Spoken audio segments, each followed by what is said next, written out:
dan kebasahannya. Kami butuh firman, karena firman itulah yang akan menuntun langkah-langkah kehidupan. Kami siap yang firman Tuhan di dalam nama Bapa dan Putra dan Roh Kudus, di dalam nama Tuhan Yesus Kristus yang siap yang menyatakan ada sama-sama.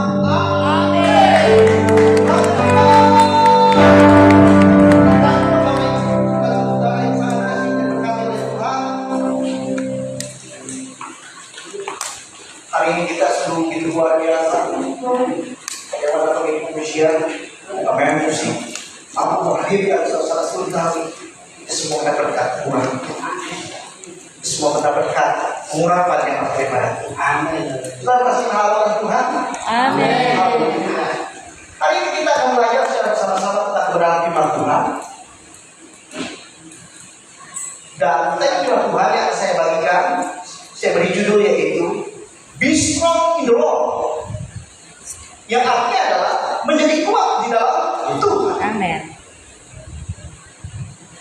Yang lain dalam kitab Yesaya pasal 40 ayat yang ke-31.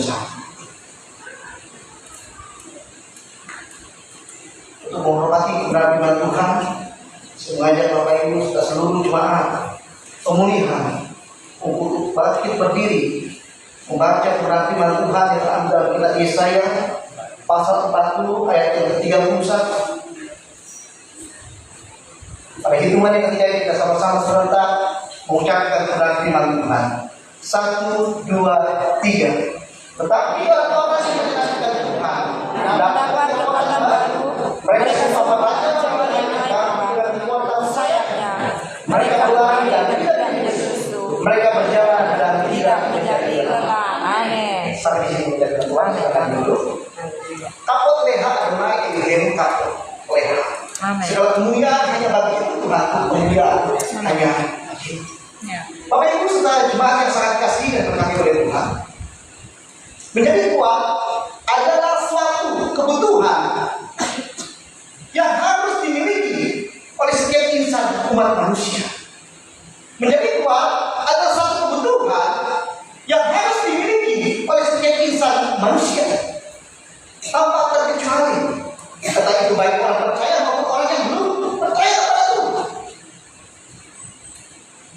Dan untuk menjadi kuat, maka seseorang harus melewati yang namanya sebuah proses dinamika ujian kehidupan yang silih berganti dalam kehidupan dan secara pribadi. Amin. Tanpa seseorang melewati proses dinamika ujian yang menerpa kehidupannya, maka seseorang tidak mungkin mengetahui seberapa kuat ia. Oleh sebab itu saudaraku, untuk mengetahui seberapa kuat kehidupan kita, itu ditentukan seberapa banyak ujian dinamika kehidupan yang mampu kita lewati. Nah, saya mencatat ada 4 definisi menjadi kuat. Antara lain yang pertama, menjadi kuat secara fisik. Orang yang kuat secara fisik,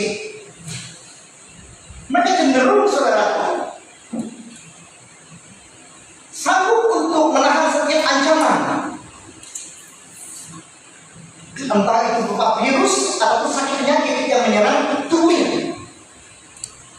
Orang yang kuat secara fisik adalah orang yang sanggup dan mampu menghadapi setiap ancaman, baik secara virus ataupun sakit penyakit yang menyerang dalam kehidupan. Dan yang kedua, ada yang namanya kuat itu secara mental. Orang yang kuat secara mental adalah orang yang memiliki pikiran yang jernih dalam mengambil setiap keputusan. Bahkan dia sanggup bangkit dari segala keburukan, kesulitan maupun kegagalan yang menimpa kehidupannya.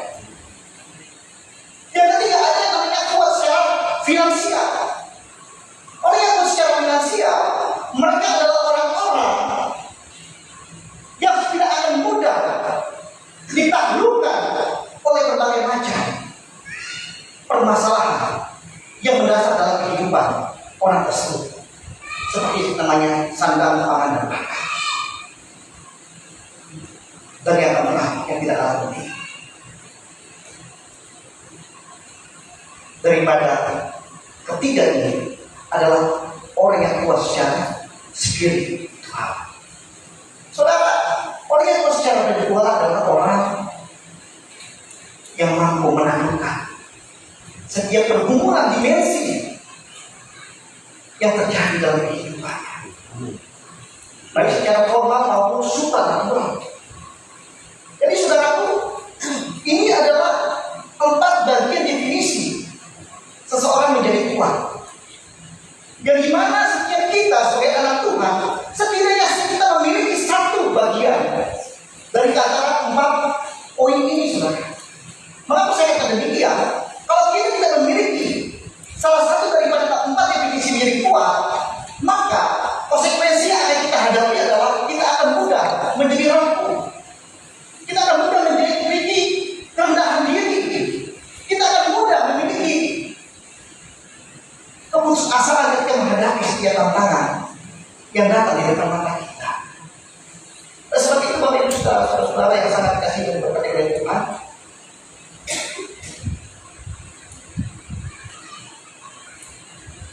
pada siang hari yang ada ini, perlu bagi kita untuk belajar secara bersama-sama bagaimana caranya kita menjadi Tuhan. Dan dalam pertemuan kita yang terakhir dalam kitab Yesaya pasal yang ke-40 ayat yang ke-31, di sini berkata bahwa tetapi orang-orang yang mendekatkan Tuhan mendapatkan kekuatan yang baru. Mereka semua merajalela yang naik terbang dengan kekuatan sayapnya. Mereka berlari dan tidak menjadi lesu.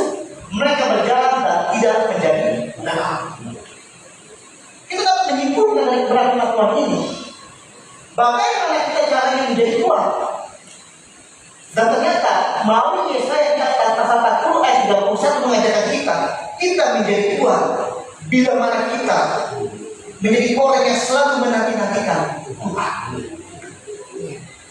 Saudara, firman Tuhan dalam kitab Yesaya pasal 40 ayat 31 mengajarkan bagaimana caranya kita menjadi kuat sebagai orang percaya, sebagai anak Tuhan. Caranya adalah dengan cara kita selalu menanti-nantikan Tuhan. Bapak Ibu yang sangat dikasihi dan diberkati oleh Tuhan, sedikit saya ingin kita latar belakang sejarah tentang pasal ini. Jadi pada saat bangsa Yehuda sedang mengalami masa pembuangan yang paling panjang di Babel selama 70 tahun lamanya, mereka diperhadapkan dengan situasi kondisi yang tidak mengenakan. Ada begitu banyak penderitaan, ada begitu banyak kesukaran yang besar yang menimpa dalam kehidupan umat Tuhan pada saat itu. Sehingga dalam kesesakan mereka, dalam penderitaan dan kesulitan yang mereka alami, mereka berusaha untuk mencari pertolongan. Tetapi percayaan mereka mencari pertolongan bukan kepada Tuhan, tetapi kepada ilah-ilah buatan tangan manusia. Dikatakan ayat yang ke-27, saudara. Yesaya 40 ayat yang ke-27.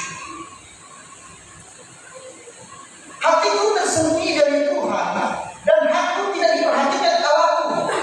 Tuhanku, bangsa Yahudi ini adalah bangsa pilihan Allah. Tetapi bagaimana Tuhan mengizinkan mereka untuk masuk di dalam pembuangan, dan mereka berada dalam pembuangan selama 70 tahun lamanya. Dan ini bukan sesuatu yang mudah, saudara. Sampai pada akhirnya dia menghabiskan akal, dia kehabisan cara. Bagaimana caranya untuk mendapatkan sebuah pertolongan dan mereka mendapatkan sebuah pengharapan. Sehingga dia mencari pertolongan kepada ilah-ilah buatan tangan manusia. Saudara, pada saat itu Nabi Yesaya telah berbicara kepada umat Tuhan serta menyayangkan keadaan mereka, di mana mereka hidup melupakan Tuhan. Mereka melupakan segala kebaikan Tuhan yang telah dinyatakan dalam kehidupan mereka. Bapak Ibu serta jemaat yang sangat dikasihi dan diberkati oleh Tuhan, lalu timbul pertanyaannya, kita sebagai orang percaya, apa yang dimaksud dengan menanti-nantikan Tuhan? Kalau tadi bangsa Yehuda sebagai umat pilihan Allah, ketika mereka ada di dalam pembuangan selama 70 tahun, mereka berusaha untuk mencari pertolongan di padang dibuat Allah dengan cara apa? Mencari ilah-ilah buatan tangan manusia agar kiranya tidak dapat tertolong. Tetapi Nabi Yesaya memberikan sebuah instruksi, peringatan atau nasihat pada umat pilihan Tuhan. Maka akhirnya umat pilihan Tuhan itu sadar atas setiap perbuatan Tuhan yang telah dilakukan di masa lampau dan segala kebaikan yang telah dinyatakan Tuhan dalam kehidupan bangsa tersebut, saudara. Nah, sehingga yang dimasukkan dengan penanti-nantian Tuhan di sini menggunakan kata apa dalam bahasa Ibrani berarti berharap, menanti dengan sabar, menunggu pertolongan, atau dengan kata lain mengandalkan Tuhan. Jadi kata menanti-nantian Tuhan dalam bahasa Ibrani menggunakan kata apa. Kata apa itu berarti mengandalkan Tuhan, berharap sepenuhnya kepada Tuhan. Jadi bagaimana umat Tuhan, Nabi Yesaya menyampaikan kepada mereka di dalam situasi kondisi yang kehilangan pengharapan di dalam Tuhan, mereka harus tetap mengandalkan Tuhan di dalam setiap aspek kehidupan mereka. Nah, saudara, ini bukan sesuatu yang mudah bagi bangsa Israel, bangsa Yehuda pada saat itu untuk mengandalkan Tuhan. Mereka sadar betul bahwa mereka adalah umat Tuhan, tetapi mereka diizinkan terjadi mengalami suatu masa di mana mereka ada di dalam pembuangan selama 70 tahun dan ditawar oleh bangsa Babel.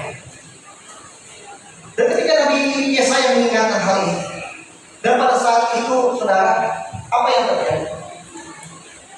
Mereka sadar akan setiap nasihat dan peringatan yang dilontarkan oleh Nabi Yesaya kepada umat bangsa Yehuda tersebut. Jadi saudaraku, bicara tentang mengandalkan Tuhan, saya teringat tentang sebuah firman Tuhan di dalam kitab Yeremia pasal 17 ayat yang ke-7 yang berkata demikian: diberkatilah orang yang mengandalkan Tuhan, yang menaruh harapannya pada Tuhan. Tetapi sebaliknya, di dalam kitab Yeremia pasal 17 ayat yang ke-5, di situ terkata bahwa terkutuklah orang yang mengandalkan manusia, yang mengandalkan kekuatan sendiri, dan yang hatinya menjauh daripada Tuhan. Saudara, kitab Yeremia ini dituliskan dan dilatar belakangi dengan sebuah peristiwa yang dimana pada saat itu kerajaan Yehuda diambil oleh dua kerajaan besar. Yang pertama bernama kerajaan Asyur, dan yang kedua namanya kerajaan Mesir. Kerajaan Asyur ini berkuasa dan memiliki pengaruh yang cukup kuat di bagian utara, sementara bagian selatan itu dikuasai oleh kerajaan Mesir. Tetapi pengaruh Mesir itu begitu kuat untuk mempengaruhi kerajaan yang ada di utara. Singkat cerita, saudara, Nabi Yeremia ini memberikan sebuah nasihat kepada salah satu raja yang bernama Zedekia, yang pada saat itu menjadi raja atas bangsa Yehuda. Nabi Yeremia mengatakan bahwa dalam situasi kondisi ini mana kita diambil oleh dua kerajaan besar, maka langkah yang harus kita ambil adalah andalkan Tuhan dan jangan mengandalkan kekuatan Tuhan. Tetapi saudaraku, di dalam sebuah kerajaan itu biasanya ada begitu banyak penasihat-penasihat, para pejabat-pejabat yang memberikan ide, saran atau masukan kepada seorang raja. Dan raja kira raja Zedekia ini menerima setiap masukan-masukan daripada para pejabat-pejabat yang ada di dalam kerajaan. Raja Zedekia akhirnya mengambil sebuah keputusan. Melihat kalkulasi-kalkulasi politik, harus ada langkah-langkah yang harus kita ambil. Kalau kita berlangkah untuk bergantung kepada Asyur, maka kita akan diperhadapkan dengan Mesir. Tetapi kalau kita menggabungkan diri kepada Mesir, maka kita aman. Karena Mesir memiliki pengaruh yang begitu kuat sampai kepada kerajaan utara. Saudara, singkat cerita, saudara, akhirnya saudara, Raja Zedekia mengambil sebuah keputusan untuk mengandalkan Mesir. Ketika mereka mengandalkan Mesir, Tuhan membangkitkan sebuah kerajaan yang sangat kecil, yang tidak masuk hitungan, baik dalam kerajaan Mesir maupun Asyur maupun kerajaan Yehuda, namanya kerajaan Babel.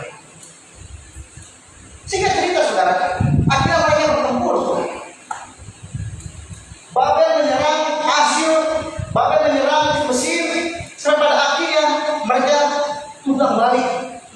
sebuah kekalahan. Rakyat Yehuda semakin merasa terancam. Sampai pada akhirnya dia tidak tahu lagi harus bergantung kepada siapa.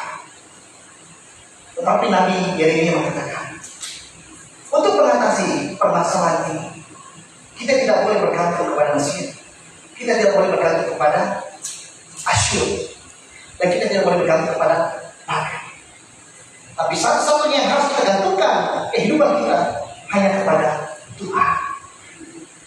Saudara, ketika mereka mengandalkan Tuhan, situasi kondisi berubah. Yang awal mulanya kehidupan mereka mengalami sebuah terpuruk. Kalau kata firman Tuhan, mereka selalu mengalami yang namanya kekalahan demi kekalahan ketika bertempur. Tetapi ketika mereka mengandalkan Tuhan, kemenangan demi kemenangan yang mereka dapatkan. Amin. Tadi kita mendengar kesaksian bagaimana adik terkasih dalam situasi kondisi yang sangat-sangat kritis kalau boleh bilang. Dan pada saat itu dia berteriak nama Tuhan, mengandalkan Tuhan, Tuhan menolong. Amin. Saudara, saat ini sebenarnya saat dimana kita harus mengandalkan Tuhan. Ya. Benar. Kita melihat situasi kondisi ekonomi secara global, bagaimana pertumbuhan ekonomi saat ini sedang mengalami perlambatan. Ya. Ada sekitar 22 bank yang ada di Indonesia yang mengalami kebangkrutan, saudara. Makanya kalau saudara perhatikan baik-baik, bagaimana pemerintah memberikan bantuan subsidi upah kepada mereka yang jadi seorang pekerja yang memiliki gaji di bawah 3.500.000 melalui program BPJS Ketenagakerjaan. Artinya situasi kondisi ekonomi sedang tidak baik-baik saja. Sehingga ketika kita diperlihatkan dengan hal-hal seperti demikian, maka sudah layak dan sepantasnya untuk kita bergantung kepada Tuhan. Ya. Untuk kita mengandalkan Tuhan. Amin. Karena hanya itulah yang dapat dan memampukan kita untuk dapat kuat melewati segala sesuatu. Amin. Amin. Bapak Ibu yang sangat dikasihi dan berkati oleh Tuhan. Ya. Jadi kita perlu mengandalkan Tuhan dalam setiap aspek kehidupan kita, terutama dalam hari-hari perjalanan kehidupan kita yang ada di muka bumi ini. Saudara yang sangat dikasihi dan berkati oleh Tuhan, dari peristiwa yang terambil dalam kitab Yesaya maupun kitab Yeremia, kita mendapatkan sebuah pembelajaran bahwa sebagai umat Tuhan kita harus mengandalkan Tuhan. Dan di sini kita melihat bagaimana gambaran-gambaran orang-orang yang tidak menanti-nantikan Tuhan dalam kitab Yesaya pasal 40 ayat 31. Ternyata gambaran orang-orang yang tidak mengandalkan Tuhan, yang tidak menantikan Tuhan, yang pertama dapat kita lihat, yang pertama adalah mereka tidak memiliki semangat hidup, saudara. Sementara dalam kitab Amsal pasal 18 ayat 4 berkata, orang yang bersemangat dapat menanggung penderitaannya, tetapi siapakah yang akan memberikan semangat yang nyata?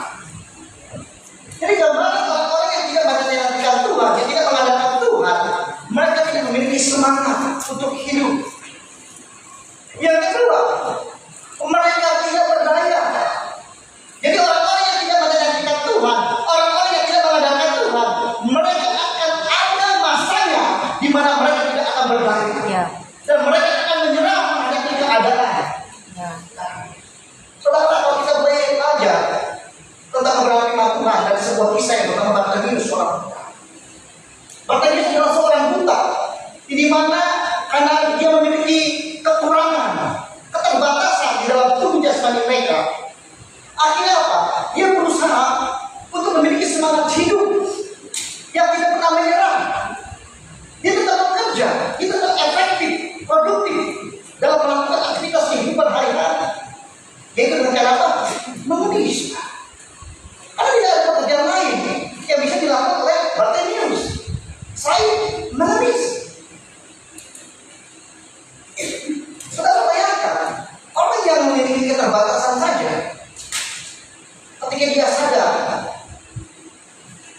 adalah bahwa hidup ini perlu perjuangan.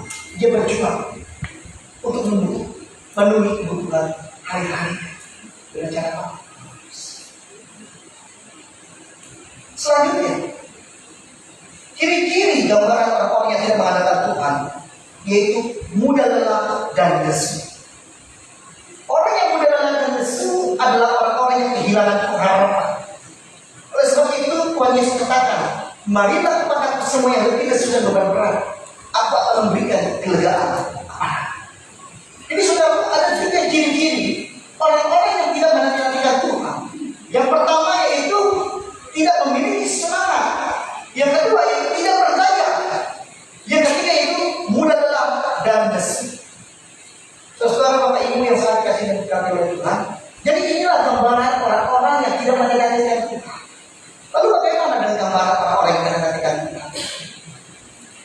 Gambaran orang-orang yang mengandalkan Tuhan. Saudara perhatikan baik-baik. Dalam Yesaya pasal 1 ayat 31. Tetapi orang-orang yang menantikan Tuhan mendapatkan kekuatan baru. Mereka semua raja-wali yang naik dengan kekuatan saya. Mereka berlari tidak menjadi lesu. Mereka berjalan dan tidak menjadi lelah. Amin. Jadi kalau kita menjadi orang Kristen yang mengandalkan Tuhan, maka saya tidak percaya bahwa kekuatan yang berasal dari Tuhan selalu memampukan kita melewati setiap apapun yang terjadi dalam kehidupan kita. Oleh sebab itu saudara, Nabi Yesaya mengingatkan kembali kepada umat Tuhan yang ada di bawah pada saat itu. Jangan pernah mengandalkan kekuatan, jangan pernah mengandalkan manusia, melainkan andalkanlah Tuhan di dalam kehidupan. Maka kau akan melihat bagaimana kekuatan dari surga turun hingga dalam setiap kehidupan umat Tuhan yang percaya kepada Tuhan. Bapak Ibu yang sangat dikasihi dan dikasihi oleh Tuhan, menarik sekali ketika kita melihat yang baik. Ternyata orang-orang yang menantikan Tuhan mendapatkan kekuatan baru. Dan orang yang mendapatkan kekuatan baru ini digambarkan seperti burung raja wali yang naik terbang dengan kekuatan sayapnya, saudara. Saudara, Alkitab selalu memberikan sebuah referensi tentang gambaran burung. Dan yang selalu dipakai dalam Alkitab ada burung raja wali, bukan burung-burung yang lain. Mengapa burung raja wali dipakai? Untuk gambaran sebagai sebuah perumpamaan daripada anak-anak Tuhan. Karena burung raja wali memiliki sebuah keunikan. Burung raja wali adalah burung yang sangat tangguh, tidak mudah menyerah ketika ada badai yang menerpa kehidupannya. Itu semakin ada banyak badai, dia semakin menantang badai itu dengan melepaskan sayapnya. Bahkan ketika anak-anak raja wali, saudara, dia ingin dilatih oleh induknya, maka sang induk akan membawa anaknya ini sampai terbang ke ketinggian. Lalu sampai ketinggian dia akan lepaskan anaknya itu, dan anaknya itu akan berusaha untuk melepaskan sayapnya tanpa dibantu sedikit pun, saudara. Dan sampai pada akhirnya apa? Mau nggak mau, anak dari raja wali itu dia berusaha mati-matian semaksimal mungkin. Bagaimana caranya harus menyelamatkan diri dan lain sebagainya. Itulah gambaran daripada raja wali, saudara. Jadi luar biasa. Kita ini digambarkan anak-anak Tuhan bagaikan raja wali yang memiliki karakteristik yang kuat dalam menghadapi badai kehidupan.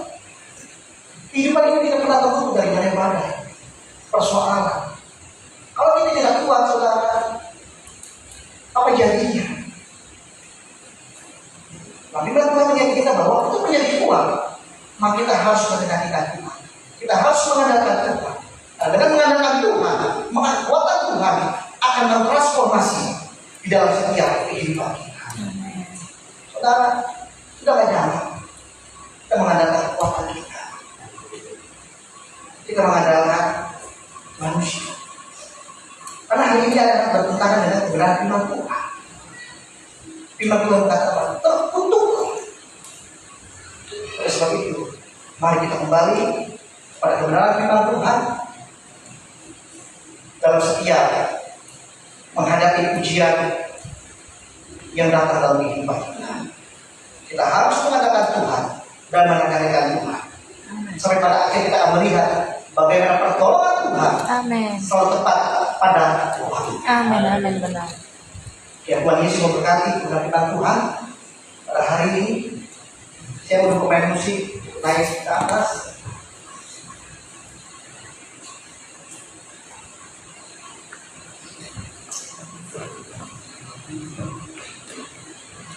Kita kasih sama sisinya sendiri lagi, kasih mati juga lagi, supaya sisi firman sendiri.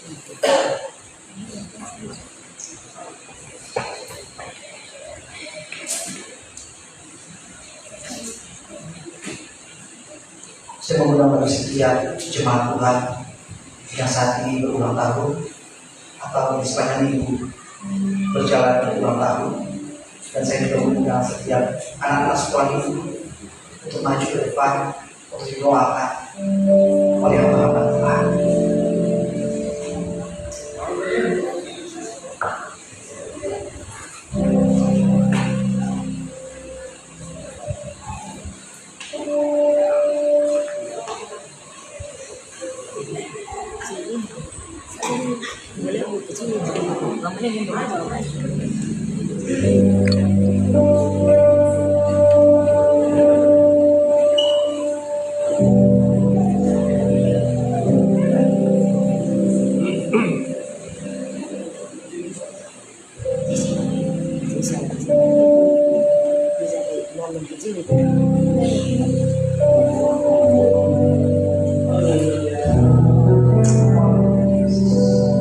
Terima kasih Tuhan. Bagaimana Tuhan yang berdiri kekuatan generasi yang telah Tuhan percayakan mulai dari sekolah sampai bagi Indonesia.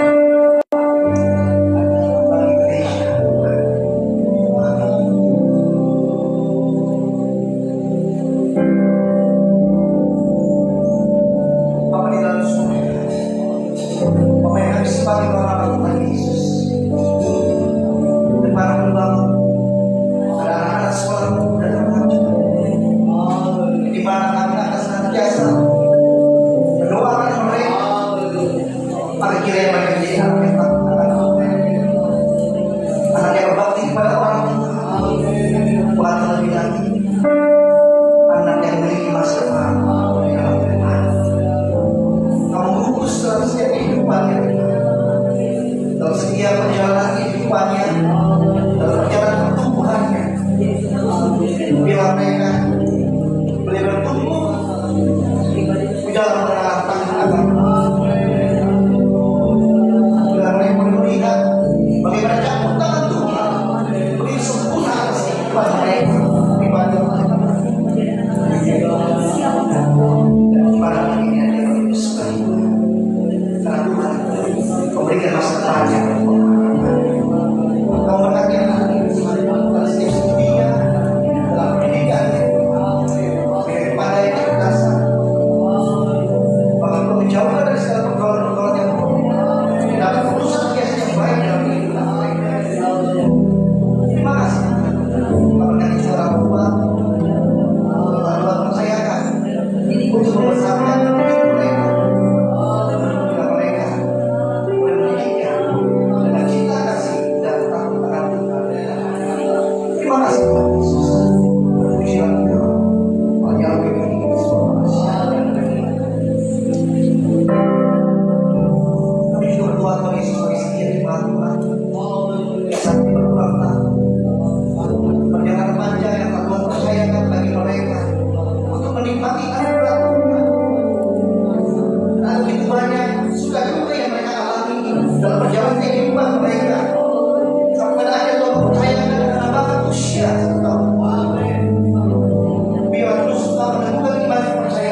Oh.